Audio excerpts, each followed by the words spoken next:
Opie Radio. Do you believe in Bigfoot? I used to. You remember in the 80s? Used to. In the 80s, they had that great Mysteries of the Unknown or Time Life Mysteries of the Unexplained books. Yeah. I had all of them. I love reading about it, but no, it's not real. Well, what's his name came in to promote the Bigfoot show. The good-looking guy. Look him up. The one where they $1 million to find Bigfoot? Yeah. All right, so he comes in, and I couldn't help myself.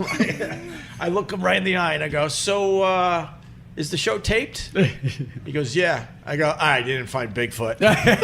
He wanted to kill me. And then he tried to play it. He's like, why would you say that? I'm like, look, man, if you found Bigfoot, no one's going to wait for the season finale of the Bigfoot show to tell the world that you found Bigfoot. That would be international news. He looked at me like, I hate you. Yeah. I will never be back on your show again. It was like $1 million challenge or something. Something like that. Pay, Yeah. So they kept that money. So then this guy, after he took me through the tunnels, he goes, I got a surprise for you, but I'm waiting for the sun to kind of start setting. I'm like, all right. Long story short, he gets me to the Chrysler Building, and we walk in. He goes, just be cool and just follow my lead. Murr, I just had a kid. And I was only married a couple of years. And as I'm going through this, I'm like, what are you doing? You're going to get arrested, right? So we go into the Chrysler Building. He says something to the guards, and they go, all right, here's your passes, and lets him through. What? And next thing you know, we go up to, I forgot what floor, the highest you can go in the elevator. And all of a sudden we get out, and we do a quick turn to the left into the stairwell.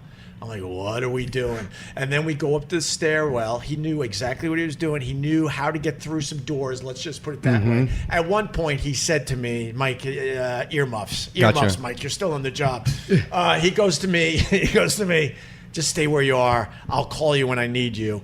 I personally think he had some tools in his backpack. Yeah, let's just put it that way. Now we're in some kind of like engineering room with a tiny red ladder.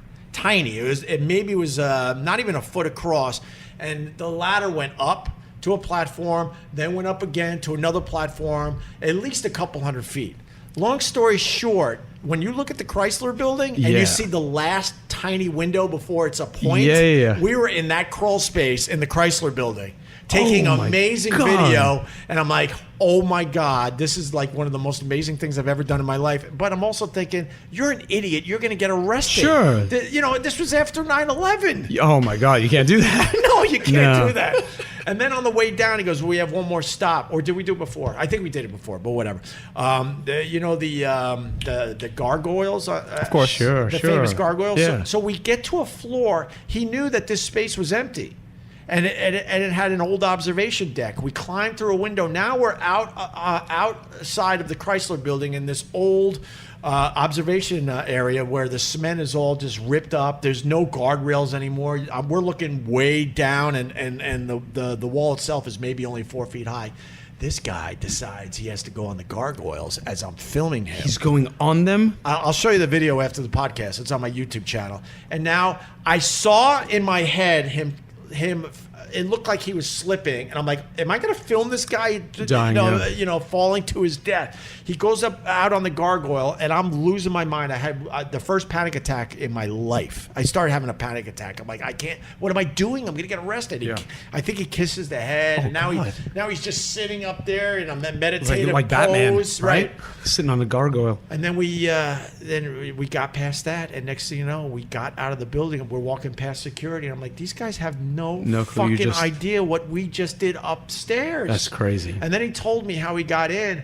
There's a whole community with this urban exploring where they figure out all these little things they could do to get past guards and stuff. He figured out there's a dentist in that building. He's going for a dentist appointment. He made it that this was his dentist. So he had an appointment, but we didn't go to see the dentist. We went in the stairwell and did all this stuff. That's how he got past security. Wow. And then the old dentist trick, right? Yeah, and then he calls me. I had to stop hanging with him. He wanted to take me through the other tunnels in the subway where he's like, we have to count trains, and after the 2 goes by, we have 15 seconds to get to the other platform. To run across, Yeah, or the 3's going to get us. Like, he had this whole thing, all the math that other people figured out, and I'm like, I can't do this stuff. But he calls me like a month later. because he got caught. He went back into the Chrysler Building and they caught him. Really? Yeah. Finally. So it was an end to that. But in the end, a happy ending. He didn't go to jail or any of that. I think he had to pay a little bit of a fine. But They used to take people, like press or things like that, to the top of the Verrazano Bridge.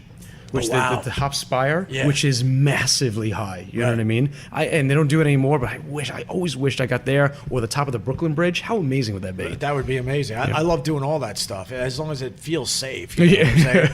So anyway, when I was thinking about you today and knew I was going to interview you about the new book, Awakened, it brought back these memories of me doing some of these explorings. Yeah, that's cool. Yeah, so, wow, and 14 years later, it's 14 years later, so yeah, this time around was a little different. But it's still the same problems, right? Like, so I brought the book into a couple people that work with us, and one gentleman said, "Yeah, it's good, but I can't sell it." I was like, "What do you mean you can't sell it?" He goes, "It needs to be polished up, and people know you for comedy. They're not gonna, whatever."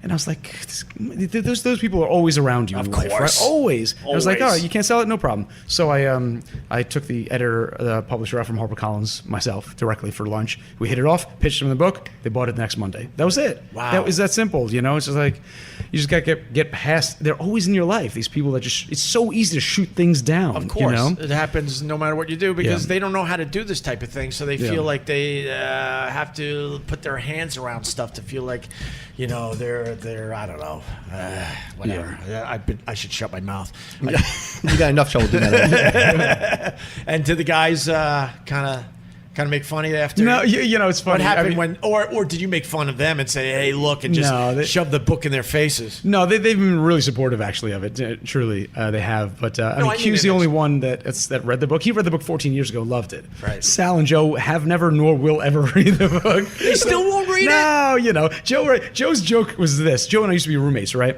So I gave the book to Joe like a long time ago. I said, "Joe, what do you think?" He was, I gave him like a month to read it. He goes, "Yeah, it was good. It was pretty good." Yeah. I was like, "Oh, okay. Well, do you have any feedback? Any notes? Any, something? I mean, you were my best friend. Come on, help me out." He goes, "Yeah, no, I liked it. I was like, "All right, well, give me something, bud. Well, what didn't you like?" He goes, "Well, I don't like the middle." I was like, "Oh, okay. Well, what in the middle didn't you like?" He goes, "The very middle." I said, "Okay, a little more specific, but what's the very middle that you didn't like?" He goes, "The very middle word." I was like, "The middle word of the book?" He goes, "Yeah, I think you could have cut that word out. You didn't need it." I was like, "What was the middle word?" He goes, "Extraneous." I was like, "I could have cut the word extraneous out, you asshole." So that's his running joke. That is awesome. Yeah. You guys have been at it a long time, man. 8 years now. You still get along? Yeah. We had, it was interesting. We kind of went through. Gosh, as the show's grown and the tour's grown, we had these, like 2 years ago, we had the string where we were working together 7 days a week. We did like 2.5 months straight and not a single day off. Yeah. Because we tour on the weekends, and just, it was, I think we reached a point like a year and a half, 2 years ago where we kind of like, what do we do? Like our friendship has become, we are dearest friends, but our friendship has become so much about work. Like Right. it's literally, that's all we're talking about. It's overwhelming. And then that kind of snapped us back into reality, and we realized that we needed to readjust. And I think that's why we started doing different things too. So we still have Jokers. The movie, of course, comes out next year. We just shot it, and the tour is growing. But we all kind of like, for our own sanities, Joe's doing a ton of charity work.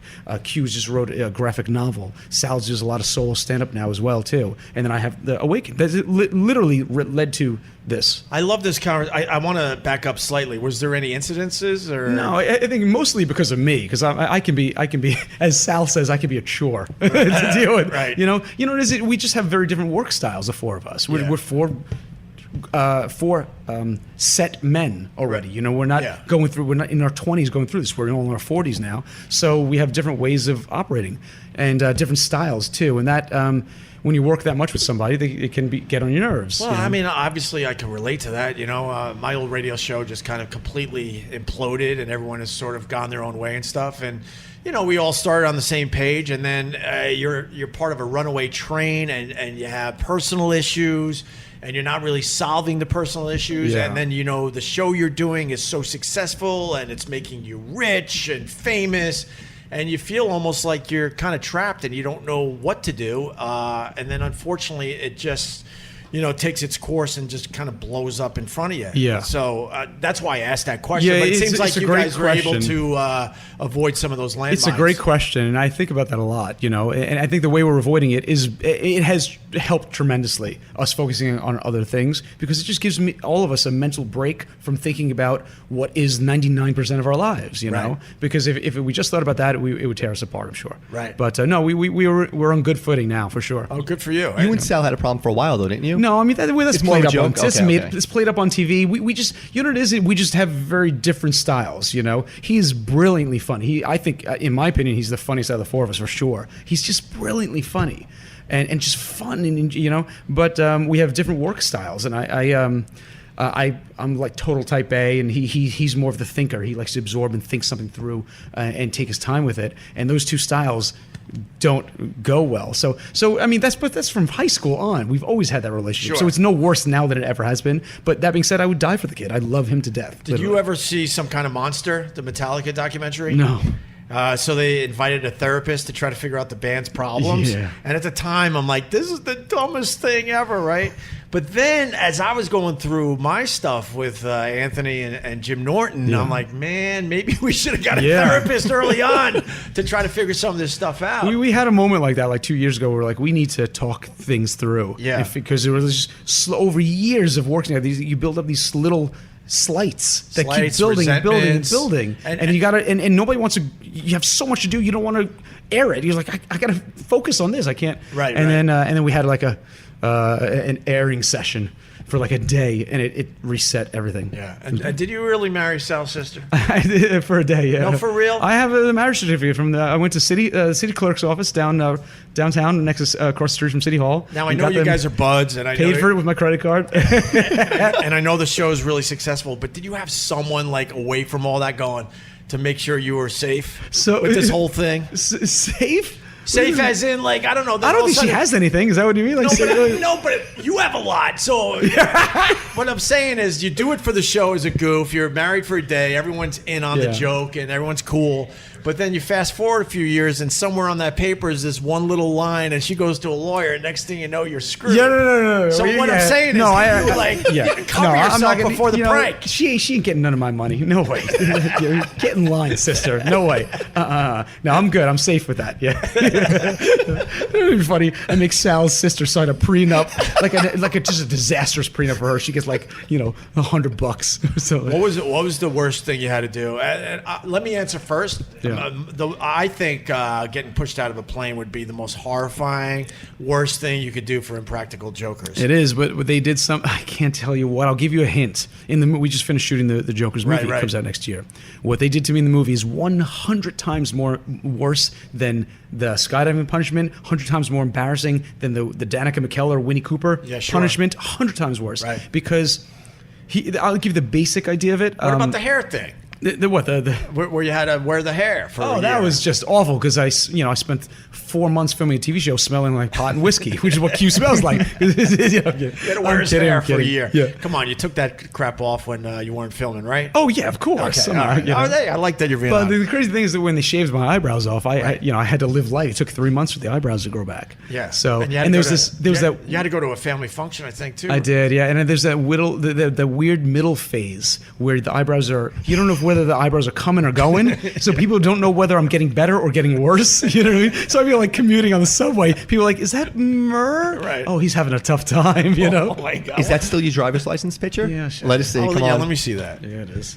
So being pushed out of a plane, what they do to you in a movie is way worse. Can you give me a little bit of a hint? Oh shit! I left my license at home. Oh, don't worry. Damn I have it. a picture of it here. Oh, there it is. There it is. Yeah, No way, is that you? it is. Send me That's that. it. That's it. So what they did was that'll be the picture for this episode. so they Oh my! You kidding me? Opie interviews Mr. Right. Potato Head, worst guest, a very special worst guest edition. Oh my God! Give me a hint on what they. I'll give you a hint. So they, I'll say this. We film the movies every day from early morning to late at night. One day on my own personal time, hours after we finished filming, I was doing my own thing in my own real life and did not realize that it was secretly part of the actual movie. Wow. So it was something in my real life that was amazing going on, and that I had no clue was a setup the whole time. For weeks, for months, was a setup for the movie. Oh, if that gives you a hint. God, that gives you a great hint. Can you imagine? That's why I'm so terrified of anything. I was like, yeah, sure. You. There's a real podcast. Did you ever jump out of a plane before that stunt? No, and I never will. Well. No, and I never will have before, nor Can you will I walk ever me through that again? I know you did it on the old radio show. Here's the crazy thing. If you remember back to high school when you took physics, gravity is 9.8 meters per second squared, right? That's the rate at which bodies fall. I knew right? that. Mike didn't, but I knew that. Like, remember He's a Georgetown guy, of course. 9.8 meters per second squared. When you do the math on that, that means until the last 2 seconds of skydiving. If you fall from 30 feet up, you die, right? If you fall from 30 feet up, you break everything, you die from 30 feet up. That's 30 feet is like the last 2 seconds of skydiving. These are terrible odds. If anything goes wrong with a parachute, would you ever play those odds in Vegas, ever? If you're going to die up until the last 2 seconds? No. This is crazy. It's crazy. Anyway, so no, I'll never do it again. I was scared shitless. I was, and they just pushed you out. And they pushed me out, and I right before I went up, I was crying. I locked myself in the bathroom for a half hour. Yeah, I wouldn't come out, and they didn't know whether I'd do it. Right? I called my mom, and she sent me the voicemail. My own mom. I called my mom to say I love her, goodbye, in case it doesn't work out. Voicemail. Was there anything cool about it after you got pushed out? No, you didn't enjoy it at all. No, they said bullshit. They said you're gonna experience this Zen moment when you're floating gently. You'll feel at one with Earth. I was terrified to the moment I was touching soil. I have no desire to do it, but people that do, I mean, not you, obviously, but they say it's an amazing experience. No. The one thing that was, I went scuba diving for the first time ever last summer, and I was terrified because I'm scared. I'm terrified of sharks. Terrified. Yeah. At all times. I'm scared of them right now. And I was terrified. But that being said, when I got to the bottom and I looked up, and it was crystal clear water, in the Caribbean, and I saw the boat and people floating down with scuba diving. I was like, holy shit, this is like an outer space. I would scuba dive every week. I love it. And you realize when you do go scuba diving that everything under the water is pretty much scared shitless of you. Yeah, I don't know about that. Not the sharks. Not much comes up to you. No, yeah, it stays away from you. That's true. Most stay away from you. They don't want anything to do with you. They'll get a little curious and then they move on quickly. So yeah, I used to scuba dive down in Turks and Caicos. Oh, that's where I was last summer. That's exactly Club where I took my family to the beaches resort. Because it's we got to talk. Wow. How old are your kids? I don't have kids. Oh, wait. Then why did you go to beaches? No, I'm sorry. It was my nieces, nephews, my sisters, my parents. Okay. All right. Because you're either a father or you're a creep if you're going to beaches. I go to beaches every summer. But you went there for your nephews and nieces. Yeah, I took all the kids and my sisters, my parents. Me and my wife, we honeymooned down there. How many kids do you have? I got two. Two. I started at Club Med as a single guy. Then we went to Grace Bay Club. Grace Bay, yeah, sure. And then I forgot the place for my honeymoon. It was really exclusive on the far end of the island. Mariah. Yeah. Whatever it's called. Right. And then, we went to beaches and we could look down the beach to where we used to just be me and her having, it was okay, but it's crowded, man. You could look down at the beach at your past. yeah, pretty much. And then you got to fight for a stupid beach chair. Yeah. What is that about? So I started just leaving my stuff out overnight. A lot of people, they'll set their alarm for 5, 6 in the morning. That's crazy. And then take a sandal and a book and put it on a chair for the day. I'm like, I pay too much money to be competing for a dumb beach chair. It's crazy, right? That you take that. What are we doing with our lives? That we're like setting an alarm for 5 a.m. on vacation to snag a spot on the beach? Yeah, exactly. Man. So then I got the bright idea. I'm like, wait a minute. By 9, 10 o'clock at night when that sun is down, no one is checking these beach chairs. No. So I put it out like it looks like I put it out in the morning, and then I can sleep. You should have set your alarm for 4:45, asshole. I was here first. Right. That's it. There you go. And what else about beaches? Oh, and then they closed the pool because a little kid shit. So I wanted to. That's what we did the other day. We were filming a punishment for Jokers. Yeah. I'm kind of. Maybe I should. Go. So I'm filming a punishment for Jokers, and we made one of the guys a lifeguard at this big public swimming pool, and what he had to do was one by one throw everyone out of the pool. You know, so all these kids, it's a packed summer, pool, public pool. And one by one, he's like, hey, get out of the pool for bullying. And another one, bullying, whatever. Then the parents start revolting because they were throwing their kids out. And then he cleared the whole pool. It was hysterical. Just awesome. Ruining summer for everyone.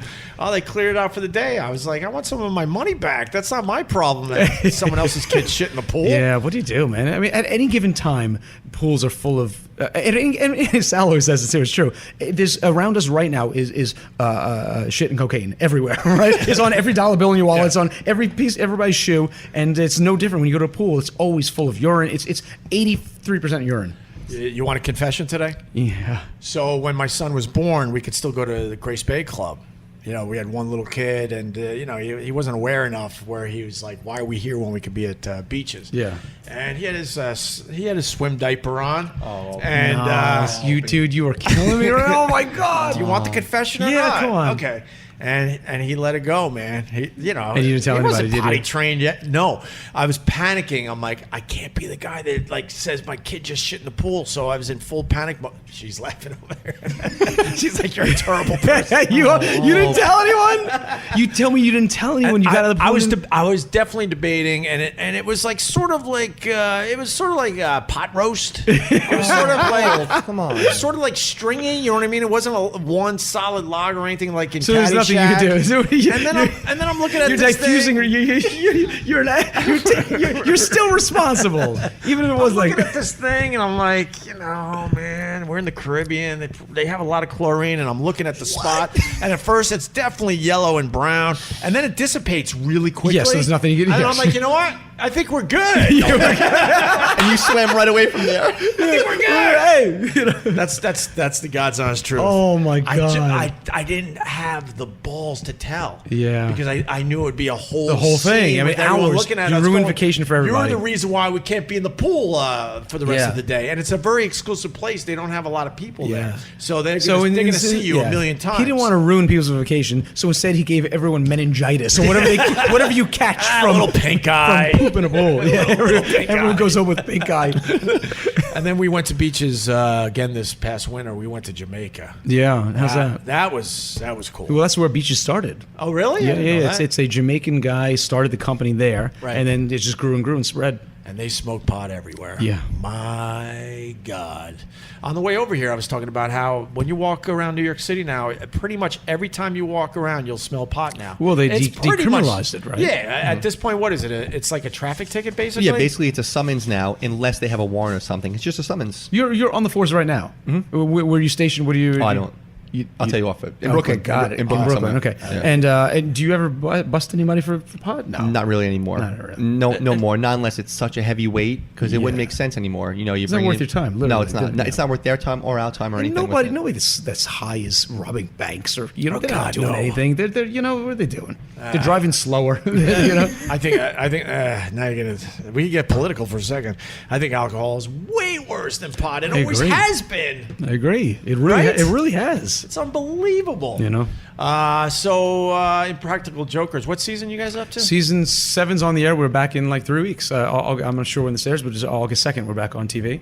What can we look forward to? It's hard because you can't really talk about it because you want the surprises for everybody. I think we're operating at our best right now. I think the show is really funny. Yeah. Because it's just new directions. When we come back, we have a celebrity guest. Look at me. You're shedding. Nerves. What are you doing? You're doing the same thing. I was ripping up some. I know. I got recognized on the street, and some lady gave me.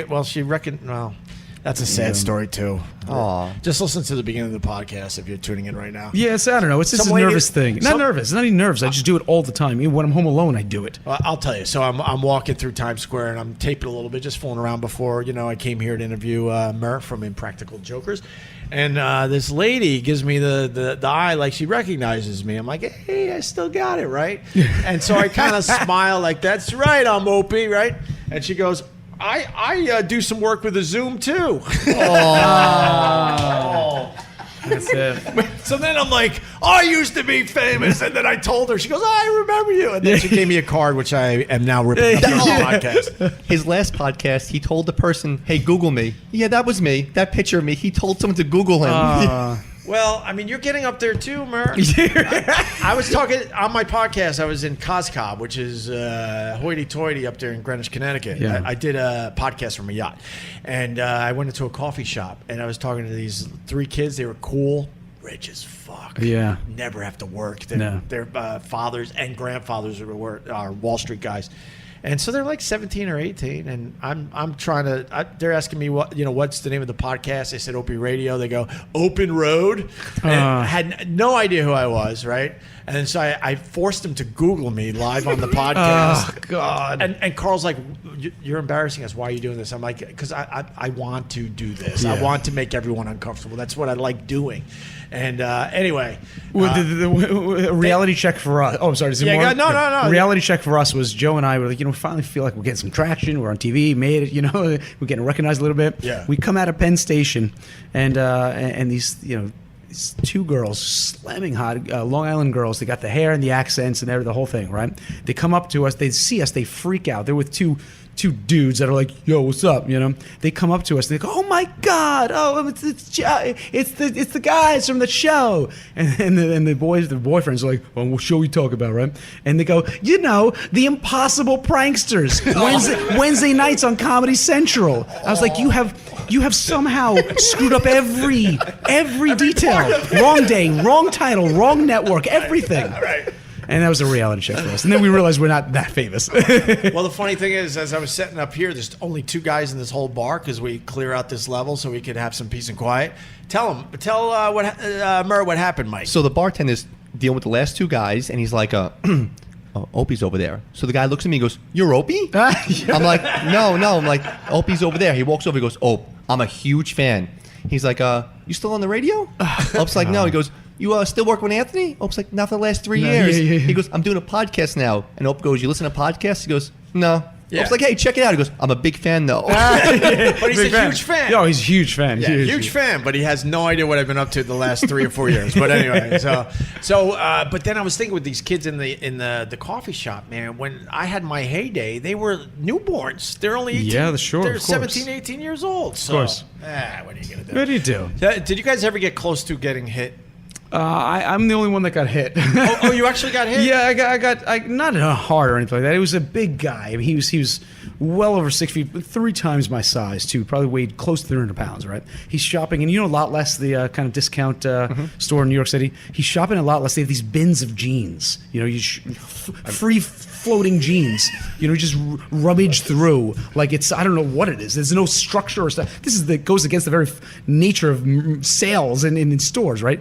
It's just bins of loose clothing, textiles, loose textiles in a bin. He's looking through, and the guy's told me to shop over him. So, like, if this is you, I'm reaching over this guy for more jeans, and I'm pulling jeans right in front of his face. So he feels disrespected, right? So I'm pushing, and I feel like I got to back off. The guys run up to me, the biggest bra I've ever seen in my life. It's size Z. Right? And he said, Murr, go up to the guy, and you're not allowed to speak, and hold the bra up to his chest. So what they've do is they've taken away any possible bullshit I can come up with. Of course. And I said to them on camera, I was like, guys, this guy's I'm telling you, he's gonna pop if I do this. You can sense it, because he already feels disrespected. Now I'm pushing the trigger of sexuality, right? He's going to feel emasculated. So you can't say anything. I was like, all right. So I go up to him. As soon as I lift the bra up and I'll say a word, he takes out his cell phone, whacks me on the face with his cell phone. My face blows up immediately. I mean, you know how hard it is if you get hit and whacks me in the face, comes at me. Security runs over. They couldn't stop him. I ran. He chased me like a goddamn ferret. Ran throughout the whole store. I ran into the basement, but I won the challenge. I assume you guys got security helping you out. We right? We have one security guard who's usually texting. I got to ask, how was playing Madison Square Garden? It was 10 years ago, 12 years ago, we did a show in the city. 2 people bought tickets to see us perform. 2 people. And they were students of mine. I used to teach improv and sketch, 2 people bought tickets. They spent $5 a ticket. The theater cost us $65 to rent for the night, so we lost $55. And at the end of the night, we're like, God, shit, what are we gonna do? We got to split the $55 loss, right? And then so 12 years later to sell out the Garden, and there's only been a handful. You can count them on two hands. How many comedians have ever sold out the Garden? That's quite an accomplishment. It was, dude. I no joke. I took the subway to the show at the Garden. Really? Yeah, that's cool. The 2:30 train is right there, right from where I live. So I took the 2:30 train. I'm in my suit. I come out of the subway on 7th Avenue. And I walk up the stairs, and I'm like, you know what? Let me go live. Kind of arriving at Madison Square Garden, and I go live, and I'm walking down the block, and I look up, and I see the side of the Garden has our face on it, and it says sold out. And within half a second, tears start streaming down my face. I had to end the thing immediately. I was in full blown tears. It took me like 20 minutes to recover from that moment because I was just like, man, I'm getting chills thinking about it now. It's just the dream come true. You know, to go from the lowest to that moment. Right. It's amazing. Wow, you're really tearing up. That's awesome. awesome. It's just I'm literally getting goosebumps. I like real moments on this thing. So it good for you, man. Unbelievable. And to have my family there, my parents still alive, and everything's good. You know, it's just like right. You lost your parents? No, they're still here, but they're still. Oh, okay. Okay, I got it. Wow. Sorry. That got real quick. Yeah. Oh my God. They're still here. They're doing great. Okay. So that's a hell of a moment, though. Yeah, it was unbelievable. Yeah. The best of moments. Yeah. I was on that stage once. With Dice, didn't you sold it out with Andrew Dice Clay? Did you? He didn't sell it out because the Mets and the World Series. Was it Mets Yankees? I think it was Subway Series in 2000, I believe. Subway Series, right?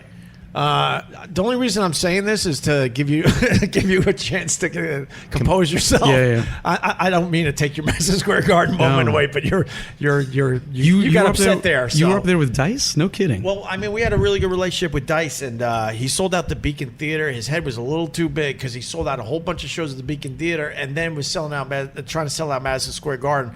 Pretty much the same weekend or very, very close. And we're all like, you're crazy. That's hard. And Same then there was market. the Mets and the Yankees were in the World Series. That kills you. And so he allowed us to go on stage before him. And just looking around at Madison Square It's Garden, unbelievable, I'm like, right? What There's the nothing hell like it. is this? And then, we had to come up with a quick bit. So we're like, how many Mets fans? How many Yankees fans? And I'm like, do you think we could get along? Boo! Right, booing. I'm like, I think we could get along. Boo! Next thing you know, we go, ladies, come on out. And there's a really hot girl in a Mets jersey and a really hot girl in a Yankees jersey. Yeah. And they liked kissing each other. And the place Everybody got along. And the place went nuts. Yeah. So, that's great. I'm only telling that story because you were blubbering. That was, People are going to be like, why are you making about your shit? I wasn't blubbering. I'm kidding. I said I got chills. It's kidding. fun. I cried a little too. I told you I have the emotions of a scurried little animal. That's nothing wrong with that, though.